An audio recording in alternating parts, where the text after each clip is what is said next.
자, 오늘 말씀의 제목은 부자와 나사로입니다. 정말 유명한 비유의 말씀입니다. 교회 다니지 않는 사람들도 이 말씀에 대해서 어느 정도 스토리를 알고 있습니다. 자, 이 비유 이야기 속에 두 사람이 지금 등장을 하고 아주 극적으로 비교를 하고 있습니다. 한 사람은 부자이고 또 한 사람은 거지입니다. 거지의 이름은 나사로입니다. 자, 이야기의 내용을 단순화시키면 부자는 지옥에 가고 거지 나사로는 천국에 갑니다. 자, 이렇게 성경을 그저 읽고 덮어버리고 묵상을 하지 않으시면 성경 말씀을 크게 오해할 수 있습니다. 어떻게 오해를 할 수 있느냐 하면, 하나님은 그저 가난한 사람의 편이시구나. 부자는 모두 지옥 갈 확률이 크다. 자, 이렇게 오해할 수 있습니다. 그런데 결론부터 말씀드리면 아닙니다. 혹시 이 가운데 좀 부자 계십니까?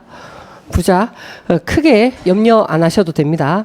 자, 우선 이 성경 안에서 부자라든지요, 부 혹은 가난한 사람, 가난.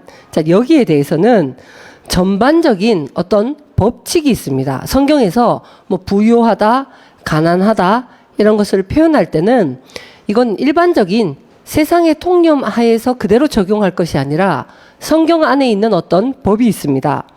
자, 우선 부자다 이러면 돈, 아파트 몇 채, 자, 아니면 육체의 어떤 환경 이야기, 자, 이런 것 같아도 이 부는 속 심령에 관한 이야기다. 이렇게 좀 생각을 하셔야 됩니다. 자, 그래서 가난한 자는 복이 있나니, 자, 이렇게 돼 있죠. 그래도 구체화 시켜보면 심령이 가난한 자는 복이 있나니. 그러니까 속에 대한 이야기입니다. 마음이 어떠하다는 거예요. 자, 그래서 성경 안에서 부자, 부유하다. 일단 재물이 많은 사람을 부자라고 얘기합니다. 근데 재물은 재물인데 어떤 재물을 이야기할까요? 어떤 재물? 성경에 스가랴서라고 있습니다. 스가랴서 14장에 보면 이런 말씀이 있습니다. 여호와의 날이 도래하면, 여호와를 만나는 날이 오면 심판이 임할 것인데, 그때가 되면 여호와를 만난 사람은 자신의 모든 재물이 마치 약탈당한 듯이 다 없어질 것이다. 약탈당하듯 다 뺏길 것이다. 이런 말씀이 스가랴서에 예언이 되어 있습니다. 자, 그러니까 지금 왜 여호와의 날을 맞이하면 재물을 다 뺏길까? 돈이 많고 재산이 많은 것이 왜 약탈의 대상이 될까? 이렇게 했을 때 그 이유는 여호와라는 하나님의 이름은 이름 뜻으로 좀 들어가 보면 이다 이런 뜻이에요. 이다. 존재라는 뜻입니다. 자, 그러니까 여호와이신 하나님은 무엇을 보더라도 늘 그 존재의 중심을 보시는 분이에요. 그래서 여호와의 이름도 이다 이런 뜻입니다. 쉽게 표현하면 우리가 뭘 볼 때 와, 좋다, 멋있다, 저건 아니지, 저러면 안 되지 이러는 평가의 기준이 어떤 소유 아니면 뭘 할 수 있다라는 능력, 자, 이런 걸 보고 맞다 아니면 그 사람은 아니다, 자, 이렇게 평가를 할 수 있는데 여호와는 중심을 보시기 때문에 소유나 어떤 힘, 역량, 능력을 보고 판단하시는 분이 아니다 이 말이에요. 그럼 하나님은 뭘 보시나? 중심, 즉 내 속에 어떤 자아가 내 안에 중심하고 있는가? 내 속에 어떤 자아가 자리하고 있는가? 하나님은 늘 거기에 관심이 있고 그것을 확인하고 싶어 하십니다. 자, 여기에서 벌써 하나님의 기준과 사람의 기준이 좀 달라요. 사람들은 늘 내가 수고하고 애쓰고 노력하고 피, 땀, 눈물, 자, 이런 걸 흘려서 열심히 가꾸고 모으고 조성해 놓은 것이, 그런 것을 뭔가 중요하게 여깁니다. 집, 차, 뿐만 아니라 그런 눈에 보이는 재물뿐만 아니라 지적 재산, 있죠? 그리고 내가 가진 뭐 학위, 뭐 이런 거 있습니다. 그런 게 모든 게 가만히 보면 다 재물이에요. 소유물. 자, 그러니까 사람들은 내가 수고해서 만들어 놓은 그것 자체가 나 자신인 줄 압니다. 그러니까 그게 제대로 안 되면 살맛 안 난다. 나 이때까지 왜 살았을까? 뭐 모아놓은 게 없다. 이러면 너무 허무하다. 자, 그러니까 왜 그렇게 생각하냐면 그것 자체가 자신의 가장 중요한 자아라고 여기기 때문에 소유가 많으면 그래도 힘을 내야지. 뭐 딴 사람보다 내가 많으니까. 혹은 소유가 없으면 내 열심히 일했는데 내 평생의 성적표가 이건가? 좌절한다는 겁니다. 그뿐만 아닙니다. 지금 여호와의 날에 약탈당하는 재물이 뭐냐 했을 때 단순히 돈뿐만 아니라 증 있죠. 자격증. 뭐 운전면허증 뭐 이런 거 있죠. 아니면 나의 어학 실력 이런 모든 게 알고 보면 재물이에요. 재물. 그것 자체가 내가 아니에요. 재물입니다. 그리고 우리 몸뚱아리, 이 육체를 이루고 있는 나의 몸. 내가 열심히 벌어서 또 내가 열심히 먹어서 운동도 하고 뭐 체력도 기르고 가다듬고 내가 테니스도 칠 수 있고 나는 수영도 할 수 있다. 뭐 몸으로부터 나오는 모든 영양. 자, 이것 자체가 재물이에요. 재물. 성경에서 말하는 건. 이거를 여호와를 진짜 만난 날이 되면 그런 것들은 다 약탈당한다는 겁니다. 하나님이 그거를 다 벗겨내신다는 겁니다. 내가 덧입고 있는, 내가 뭐 할 수 있는 거, 내가 가진 거, 이런 거를 하나님은 그것 자체로 너 훌륭하다. 많이 가졌으면, 아이고, 열심히 수고했구나. 내 아들아. 이렇게 하시는 분이 아니에요, 하나님은. 그렇게 되면 어떻게 하냐면, 알겠어. 수고한 거 알겠는데, 그거 벗고, 너는 정말 누군가? 그걸 벗고도 나를 설명할 수 있는 거, 그게 나의 진짜 자아라는 거예요. 나는 몇 살이고 어느 학교 출신이고 어느 동네에 어느 아파트에 몇 평짜리 살고 있고 내 남편은 어떤 직업을 가지고 있고 나의 학위는 무엇이며 내가 진짜 뭐 사실 공부를 더 잘했는데 그때 조금 형편이 안 좋아가지고 나보다 공부 못하는 친구들이 뭘 할 때 나는 열심히 일을 해서 뭐 자격증을 땄고 다 알겠다는 거예요. 다 알겠는데 그런데 하나님은 뭐라고 하시냐면 내가 뭐 하나님 나는 자녀를 몇 명을 키워가지고 요즘 인구 절감, 인구 절벽 이런 시대에 아이를 5명을 키웠습니다. 응, 알겠고 그거 벗고 지금 너의 심령의 가치관은 무엇인가 이걸 확인하기 원하세요. 하나님 저는 교회에 전도도 하고요.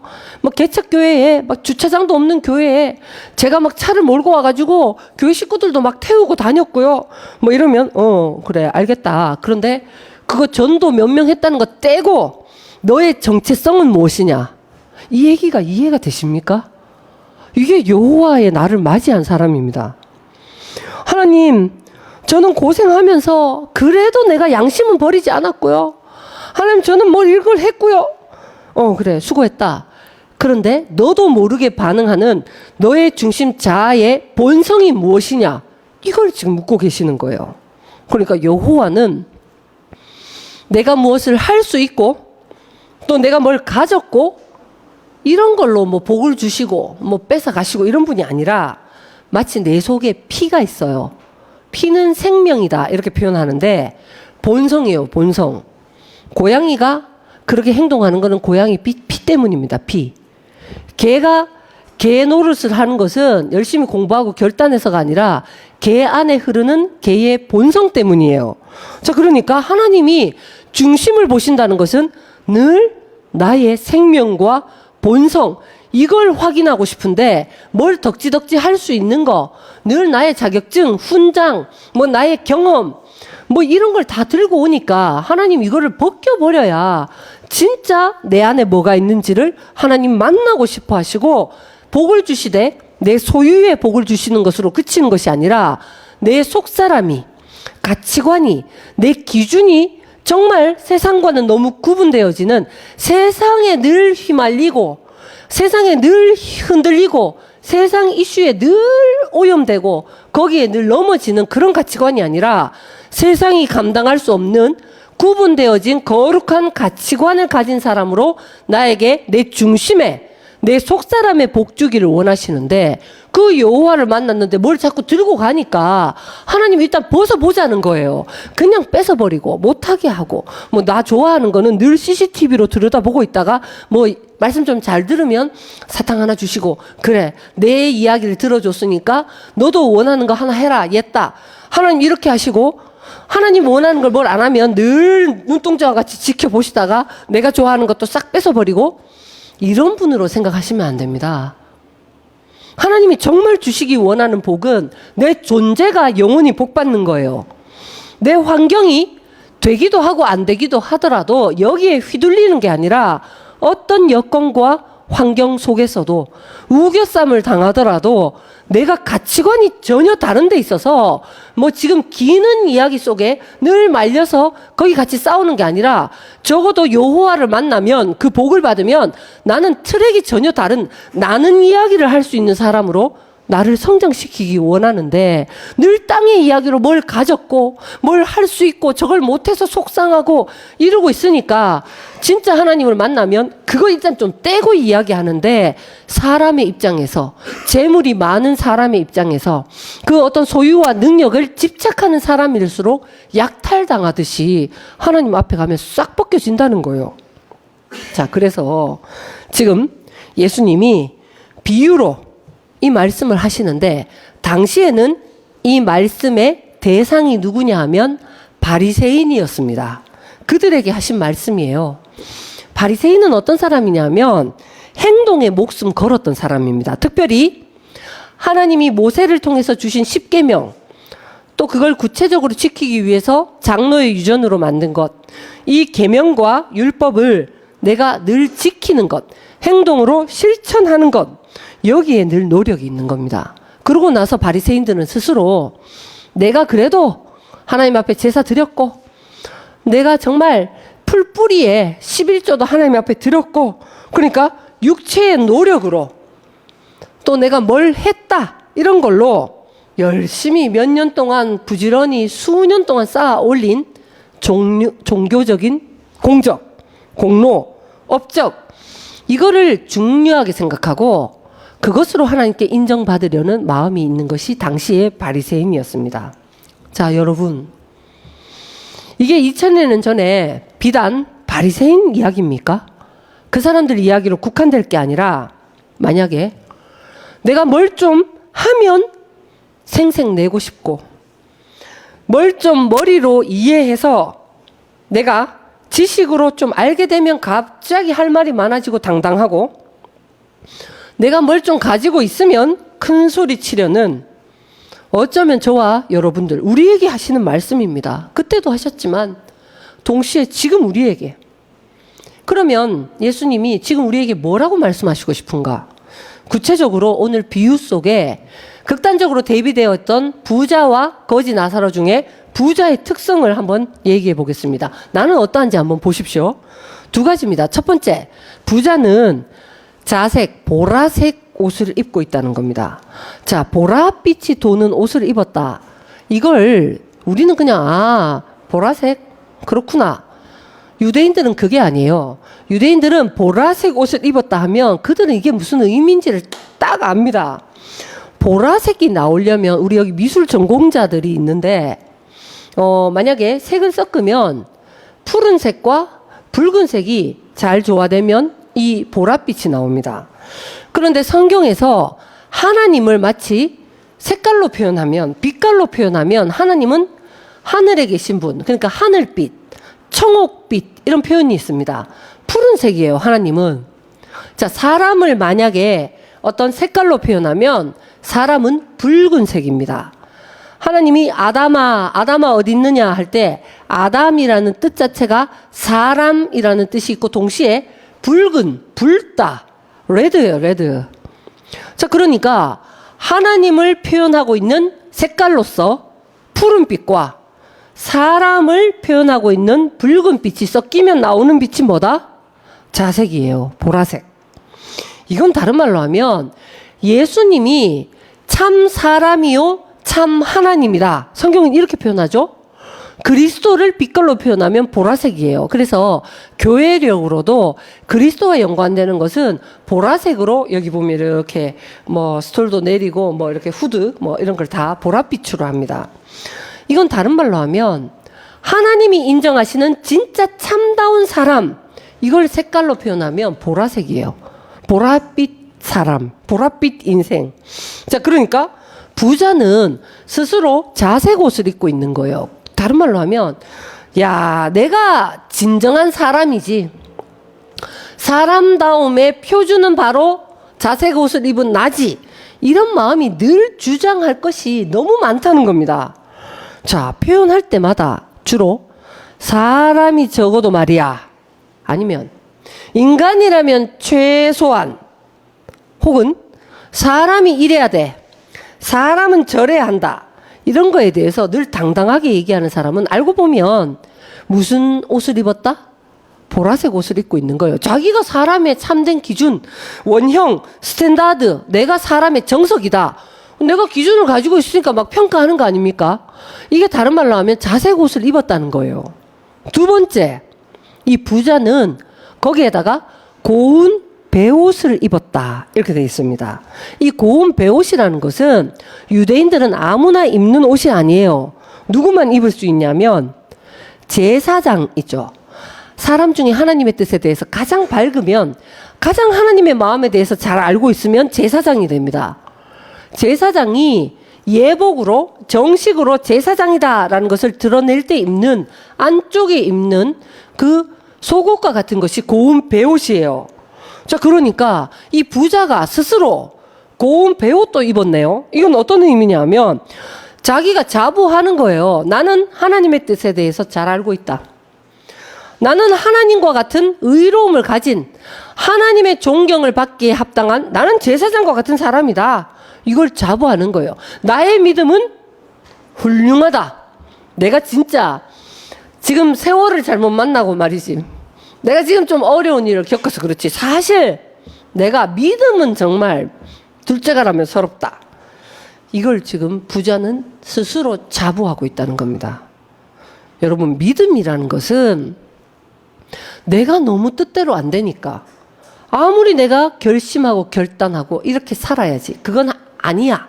그렇게 안 하려고 애를 써도 내가 너무 모순되고 연약하니까 의지 박약해서 역량이 안 되고 정신력도 좀 떨어져서 내가 잘 안 되는 거예요. 그러니까 내가 나에게 기대할 게 없으니까 하나님 앞에 나를 내려놓고 포기하고 하나님을 믿고 의지하고 신뢰하는 것이 믿음입니다.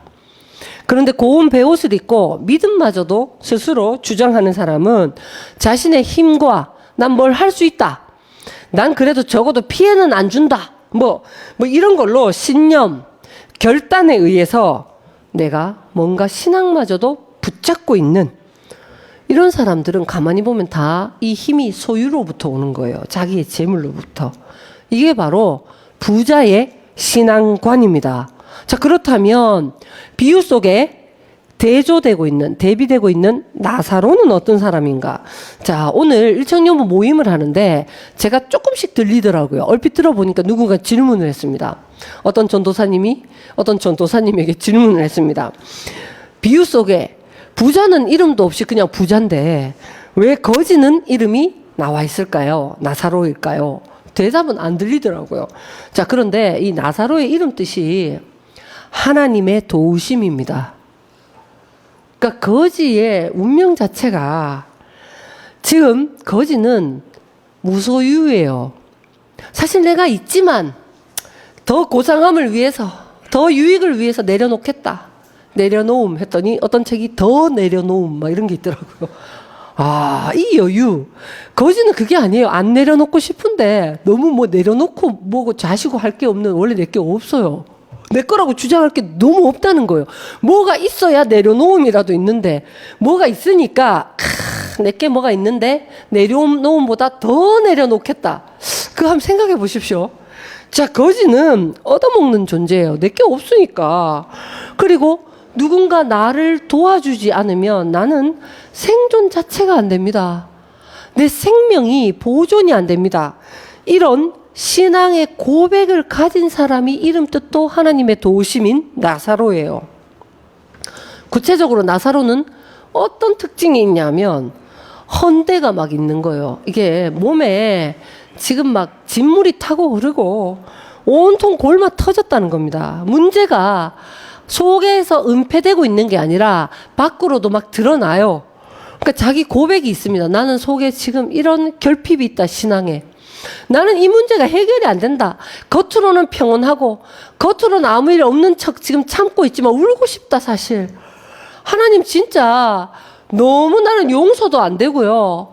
사실 내 웃고 있지만 내 속에서 정말 너무 두렵고 그리고 너무 원망하고 싶고 나는 뒤죽박죽 모순투성이에요. 헌대가 막 있고 그리고 짐승이 와서 막 그걸 핥아주더라는 겁니다. 원래 짐승은 짐승끼리 핥아요. 짐승들은 사람한테도 가족이라고 생각하니까 와서 막 핥아줘요. 가만히 보면 나사로는 야, 내가 존귀한 사람인 줄 알았지만 알고 보니까 내 속의 모든 욕망이 잘 먹고 잘 살고 그저 내 몸 하나 보존하고 싶고 이기적이고 짐승 같은 모습에서 자신이 발견된다, 이 말입니다. 그리고 나사로는 지금 자신의 영적인 위치 또한 집 밖이에요. 집 밖. 집 안으로 들어가는 것마저 자신에게 권한이 없어요. 집 안에 안식이 편안하게 쉼이 나에게는 아직 주어지지 않았습니다. 집 밖에 있더라는 겁니다. 신앙 고백이 이렇다라는 거예요. 집이 몇 채 있더라도 마치 부자와 같은 사람이 있습니다. 그런데 거지 나사로와 같은 집이 뭐 몇 채가 있더라도 이런 마음이 있는 사람이 있더라는 거예요. 자, 그래서 지금 보면 이 비유가 이어집니다. 둘이가 있는데 죽었어요. 그랬더니 거지는 아브라함 품에 탁 안겨 있는 거예요. 그런데 부자는 지옥 가운데서 막 고통을 받는데 지금 혀끝이 타고 막 타는 고통이 있고 너무너무 목이 마르고 물 한 방울도 없어가지고 눈을 들어보니까 아이고 내가 무시했던 저 거지 나사로는 아브라함 품에 탁 안겨 있고 그래서 진짜 물이라도 좀 찍어서 이 혀끝에라도 좀 닿게 해주면 좋겠다. 내 혀가 시원하겠다. 자, 지금 이거는 바뀐 세계예요. 무대가 마치 왜 연극할 때 보면 회전 무대 있잖아요. 쫙 스테이지가 체인지 됐다는 겁니다.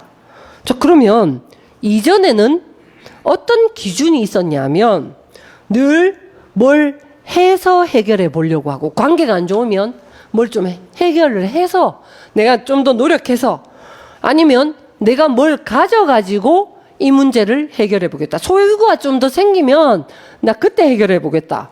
이런 사고 안에 있었다면 늘 능력과 소유가 계속 아쉬운 거예요. 그거 많이 가지고 있는 사람 보면 늘 속상하고 부러운 거예요. 자, 그런 거 안에서는 나름 내가 잘할 수 있는 분야에 대해서는 할 말이 많은 거예요. 이건 이렇고 저건 저렇고 뭐 인간성이 좀 좋다는 얘기를 들으면 다른 거에 대해서는 늘 아쉽지만 그런 재물에 대해서는 할 얘기가 막 많은 거예요. 내가 막 의리가 있고 뭐 어쩌고 저쩌고 막 그리고 합리적인 사고를 좀 잘하는 사람은 그 재물의 분야가 나오면 다 합리적으로 탁탁 현실적으로 막 얘기하는 혀가 시원하는 거예요. 내 입속이 넉넉한 겁니다. 내가 얼마나 열심히 하는지. 그런데 이제 이 부자와 나사로의 법이 바뀌었어요.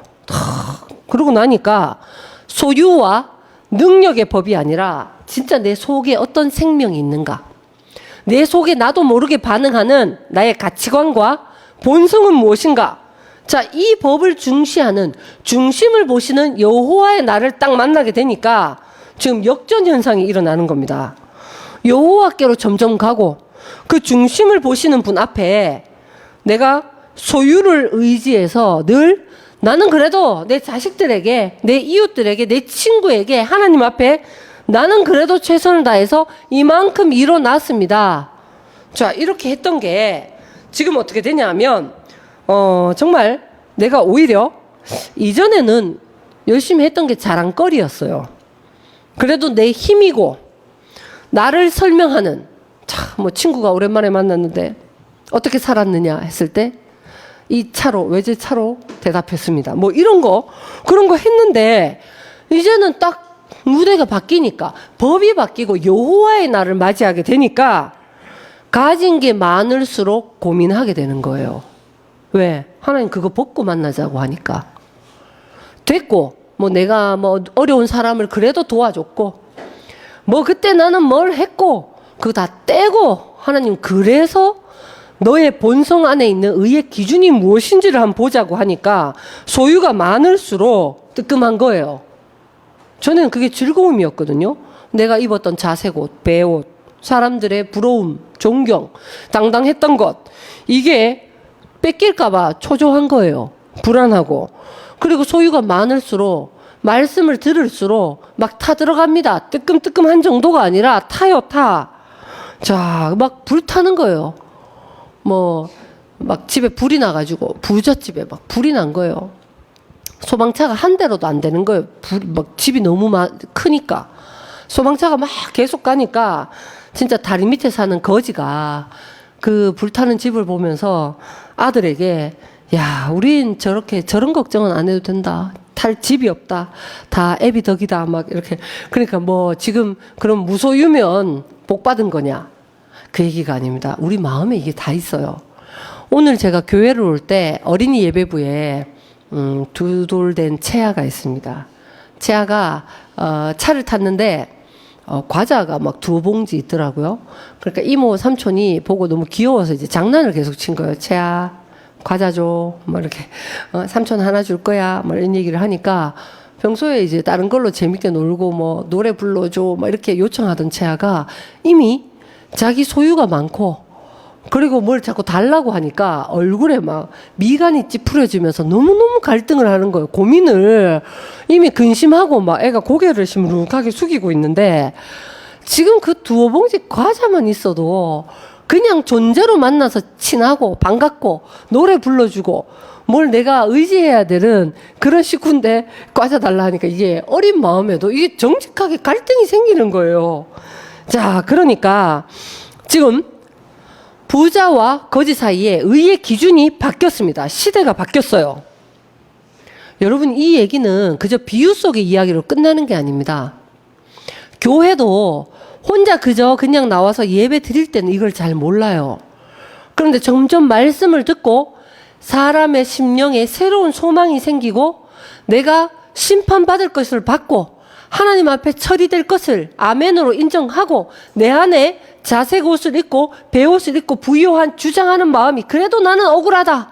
나는 훌륭하게 살았다. 이런 마음들이 심판을 받고 나면 이상하게 무대가 싹 바뀐 사람들 사이에 여호와의 날에 다음에 이어지는 새로운 마음으로 기쁨과 새로운 본성을 성령이 자꾸 만져주시고 생성케 해주세요. 그런 날이 딱 되면 그러면 교회가 미리 맛보는 하나님 나라와 같이 자꾸 변합니다. 그러면 내가 그 눈치를 챈 사람이라면 이전에 가지고 있던 기준을 빨리 버려야 됩니다. 마찬가지입니다. 일본만 가더라도 내가 한국에서 자동차 운전을 했다. 일본을 가면 한국에서 운전했던 그 구조를 의의를 버려야 됩니다. 그런데 만약 일본에 가서라도 나는 지금 배운 거라고는 한국에서 배운 한국식 운전밖에 없어.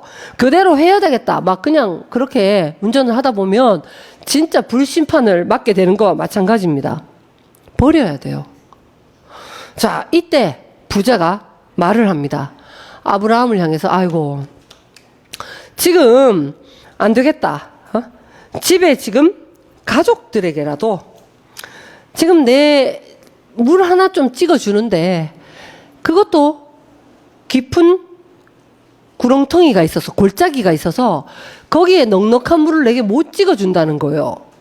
왜냐하면 신앙이 어려서 겸손할 때는 이 성경에서 물 이야기는 하나님의 말씀입니다. 내가 갈등하고 있을 때 하나님은 어떤 분인지에 대해서 겸손할 때는 서로 뭐 물 한 방울 혀끝에 찍어주는 정도가 아니라 막 대접할 수 있습니다. 그런데 지금 스스로 자색 옷을 입고 하나님에 대해서 다 안다고 하는데 누가 무슨 소리를 하겠습니까? 안 된다는 거예요. 그러니까 이 부자가 우리 집에 가서 우리 가족들에게라도 이런 심판이 있는 걸 알고 여기 안 오도록 누군가 사람을 좀 보내서 얘기를 해달라. 이랬더니 아브라함이 거기에 대해서도 뭐라고 얘기하냐면 안 된다. 그들이 지금 모세와 선지자에게 그렇게 들어야 된다. 이게 무슨 말이냐면 모세와 선지자는 하나님의 율법을 받아서 가르친 사람입니다. 그러니까 지금 하나님의 계명을 내가 듣고 작은 것이라도 열심히 정직하게 실천을 해가야 돼요. 주일 성수, 헌금. 지금 신약 시대를 살고 있는데 무슨 상관이야? 이렇게 생각할 게 아니라 정직하게 이웃을 미워하면 안 된다. 거짓 증거하면 안 된다. 그리고 내가 부러워하면 안 된다. 도둑질하지 말라. 이걸 정직하게 지켜보면 나사로와 같은 신앙 고백이 나올 수밖에 없다 이 말이에요. 아, 나는 영적으로 헌대를 앓고 있고 개가 핥는 것과 같고 내가 대문 밖에 있습니다. 하나님의 도우심이 없으면 이름이 나사로. 이게 안 되면 내 생명 자체를 보존받을 수 없습니다. 이런 고백이 나올 수밖에 없다는 겁니다. 이 고백이 있을 때 이런 사람에게 반전이 일어납니다. 뭐냐? 이런 마치 루저와 같은 무능한 고백이 있는데 물 한 품에 안기듯이 하나님이 연락하시고 믿음의 조상인 믿음으로 승리하는, 그리고 이상하게 저절로 자꾸 누려지는 거예요. 하나님의 말씀과 교회가. 내 형편이 안 나아지더라도 설사 더 어려워지더라도 이상하게 설레고 내가 도전의식이 생기고 감당이 되고 그리고 감사가 생기고 다른 사람을 도와줄 수 있는 넉넉한 마음이 정말 하나님 앞에서 새롭게 생성될 수 있는 이런 거짓 나사로의 신앙 계보에 그 노선에 나를 발견하고 거기에 함께 줄을 설 수 있는, 그리하여 아브라함 품에 안겨서 저절로 누려갈 수 있는 저와 여러분 되시기를 축원드립니다. 함께 기도드리겠습니다. 하나님 아버지, 은혜를 감사합니다. 우리가 이전에 육신에 속한 수고와 애씀과 노력의 결과를 나인 줄 알고 늘 그것으로 자랑하고 그 공적이 많아서 당당한 인생을 살 수 있기를 늘 기대하며 기도했었습니다. 그러나 마치 여호와의 나를 중심을 보시고 속사람의 자아와 나의 본성과 생명을 보시는 그 여호와 앞에 하나님의 뜻을 신뢰함으로 거짓 나사로와 같은 정직한 모습을 고백할 수 있게 하시니 감사합니다. 하나님의 말씀을 늘 우리에게 충만히 허락하셔서 생명의 법으로 이끌림을 받아서 우리도 믿음으로 아브라함 품에 안길 수 있는 하나님의 뜻 가운데 살아생전 지금 나의 환경을 감사히 여기고 능히 승리하고 하나님께 영광 돌릴 수 있는 그러한 인생을 살도록 인도하여 주시옵소서. 예수 그리스도의 이름으로 기도드립니다. 아멘.